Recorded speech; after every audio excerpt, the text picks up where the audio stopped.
What is up guys, Julien here of Social Vignerons. Welcome back to another wine video. This is episode 18 of the Talking Wine with Julien series, the TWWJ series, where we learn together and share our passion and knowledge about wine several times a week.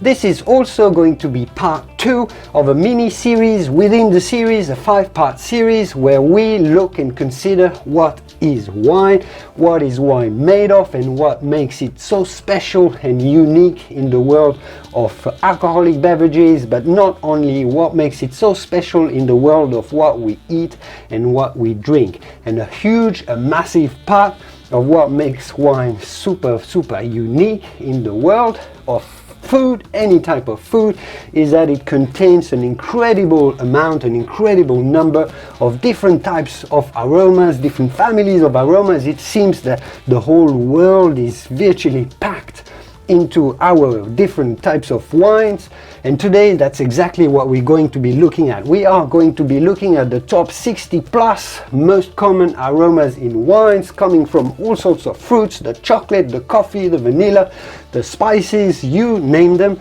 But to keep things simple and make things a little bit more digestible for you, I have organized all these aromas into different families and types of ingredients. In the first part of the series, we looked at the composition of wine from the acidity, the alcohol, and the tannins perspective, and we looked at what made grapes so perfect fruit for making an alcoholic beverage, a fine and complex alcoholic beverage. So if you haven't watched first episode, I'll link to it right here, and I'll link to it also at the end of the video, and I definitely recommend that you go and watch this as well. For today, I will leave outside where do all these aromas in wine come from, and this will come in the next episode. Do they come from the grape, from the winemaking, from the aging? We will leave this for the next episode. So for now, let's stick to all the immense, incredible variety of aromas that are found in wine, and we'll just summarize it all in 60, which is already quite a lot. Let's go. So let's consider all the immense variety of aromas found in wine, organized into different families. And let's start with the most important of all families of aroma in wine, the fruit family. Obviously, wine is made of grapes, so it makes sense that it primarily smells like fruit. Here you will find the family of stone fruits such as apricot, prune, as well as peaches, as well as the family of plum fruits such as pear, apple, and there are different types of apples, as you know. They taste and smell slightly differently, whether they're red or green. All of those you will find in wine. Then comes the berries. You will find the berries aromas primarily in red wines and in different types of red wines. All the ones here in the center, the crisp and bright acidic berries such as a raspberry, strawberry, or red currant, cassis, you will find in lighter styles of reds such as Pinot Noir, while the darker, riper berries such as blackberry and sherry you will generally find in riper, bigger styles of red wines. Then come the citrus. This will be found in white wines primarily, such as lemon is typical of a bright and crisp Chardonnay grown on limestone and chalky terroirs, for example, as well as Riesling. But you will also find other citrus such as orange and grapefruit, mandarin in brighter, more aromatic white wines such as Viognier or the Muscats. But you can also find grapefruit, for example. It's quite typical of Pinot Noir. So they are not excluded from being present into red wines as well. The most important family of tropical fruits such as banana, mango, kiwi fruit, pineapple or lychee, those will be found in rich, ripe white wines, as well as some dessert wines such as the botrytis wines, for example those of Sauternes, the dessert wines made of muscat, the fortified wines such as the ones found in the south of France, the muscats, the fortified muscats, etc. But fruit are not all about fresh fruit, at least in wine. You will also find nuances of fruit characters such as jam fruit, fruit jam should I say. This is when a wine is going to smell very rich and somewhat sweet. Same for candied fruit. You will also find dried fruits such as prune or figs, again in riper wines made from very rich, opulent, sweet grapes. You will also find nuances of fruit such as morello cherry and cherry liqueur or fruit liqueurs. Those will be in wines that are very, very opulent and often in wines that have a lot of alcohol content. But let's move on to slightly lighter elements of aromas in wine, the flowers.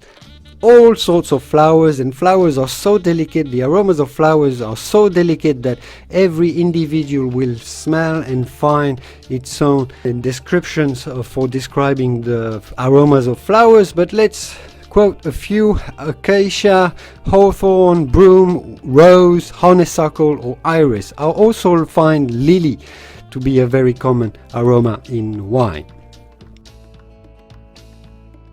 Staying around the family of everything vegetal, we will look at what all the green and really vegetal elements such as green pepper, but you can also find red pepper in Cabernet Sauvignons, for example. All the minty characters such as eucalyptus, you know, the gum tree from Australia, as well as mint or peppermint. But you will also find some juniper, hay, when the aroma is a little bit more harsher and really vegetal, like hay, and a bit of fern. This reminds of a little earthy characters that we will see a bit later on.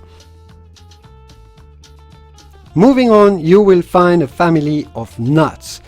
These will be found more generally in wines with a bit more age in them, especially the white wines, but you will also find nutty characters in aged red wines or aged ports, aged fortified wines, aged muscats, for example. Family of nuts, you know them all, but you will definitely find a lot of almond, often hazelnut as well, or toasted hazelnut, some walnut. Definitely walnut into aged white wines such as old Chardonnays from Burgundy, old Chardonnays from Napa Valley. You will also find some macadamia and you name them. Wine is completely nuts. But that's not it, not at all. You will also find a whole lot of spices. Those will often come sometimes a little bit from the grapes themselves, such as the anisey character, but a lot of times they will also come from winemaking. Black pepper and pepper is very characteristic of Syrah, for example, but you will find it in also many other grape varieties. The clove, the cinnamon and the cardamom will often come from aging into wine barrels. If you thought that was it, and this one might be a little bit more surprising to many of you, the aromas of baking or aromas of bakes. Oh yes, it is common, it is very often used in champagne and other sparkling wines, the aroma of brioche as well as bread or toasted bread. Obviously wine is fermented by yeast, so it makes sense that it smells of bakes that contain yeast, but you will also find aromas of meringue and more generally aromas of butter. Did you know there are some earthy and animal characters into your wine? I'm sure you've heard about it before. Here are some examples. Undergrowth, or often called forest floor, as the French say, sous-bois. You will also find notes of leather and fur, so some sort of animal characters. You will also often hear about a staple or horse staple character, as well as the character of goat. Truffle is more of an earthy character that develops into aged red wines. The all controversial mineral character in wine, it is a little bit difficult to describe, and many people have different perceptions and opinions about the mineral characters. Let's describe it as a stony or mineral, slightly earthy but more mineral than earth itself. Here you will find stones or silex, but you will also find a chalky or iodine, a salty mineral like a sea breeze character in many wines, especially white wines, but it is often used and described into organically grown wines, biodynamic wines, natural wines as well. And you thought this was it? We've gone through quite a lot of things already, but there are other aromas that I've just put randomly here because they belong to other different types of families, such as caramel and honey. Honey being also a little bit related to the floral character, and caramel refers to this sweet, slightly burnt feeling and aroma that you may find in some wine. But let's add also some smoky character, often from aging into highly toasted barrels. You will also find some coffee and chocolate and cocoa, dark roasted coffee, French roast coffee and cocoa, and many more. All these designs were extracted from a beautiful poster made by Burgundy producer Bouchard Henné et Fils. So all these designs are courtesy of Bouchard Henné et Fils. Big thanks to them for providing all these designs in a poster called Les Aromes du Vin, meaning the aromas of wine in French. Being a French producer, they made this poster. I will link to this poster if you want to buy it in the description below. This is not sponsored, but this is available if you love this design, which I do. So what do you guys think? It's pretty amazing, isn't it? All these different types of aromas all packed up into one single beverage.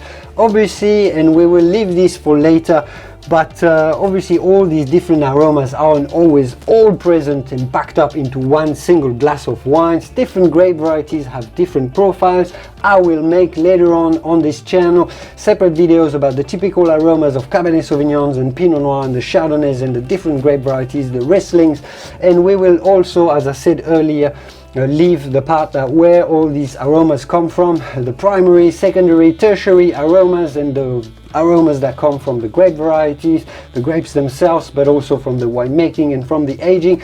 All of this combines to make wine the most complex of all foods that we enjoy. Obviously, I am French, so I do believe that wine is food, but it is also an alcoholic beverage, obviously. This complexity makes wine absolutely unique. I hope you understood this for today. Talking about what I hope you enjoyed this video. Thank you for everyone that is subscribed to this channel. Thank you for your support. It's always fantastic to hear your comments as well and see the way you see and you enjoy your wine. It's great that we share and exchange. I hope you enjoyed this video. I will be back soon with more and more sharing and more wine knowledge. I will see you soon in the world of wine.